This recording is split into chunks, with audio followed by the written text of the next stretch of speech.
তো ফাইনালি আমরা চলে এসেছি লোকেশনে। আর লোকেশন দেখতে পাচ্ছ পুরো সিধে রাস্তা, আর ওইদিকেও দেখো পুরো সিধে। আর এখানে রেখেছি আমার বাবুটা। তো ফাইনালি গাইস দেখতেই পাচ্ছ তোমরা, দুদিকে পুরো রাস্তা ফাঁকা আছে। এবার আমরা গিয়ে রেডিটা হব।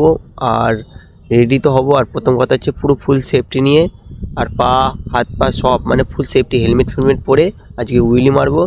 আর পড়ে যাওয়া মানেই একটা বড় ধরনের বিপদ, আর খরচা তো লেগে আছে। চলো গাইস, চলো যা যাক উইলি মারতে।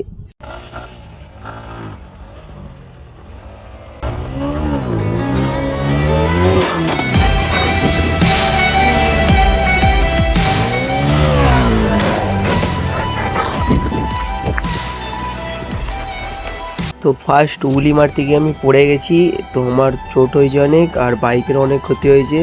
তো আমি বেশি বড় ভিডিও করছি না, এখানেই স্টপ করছি।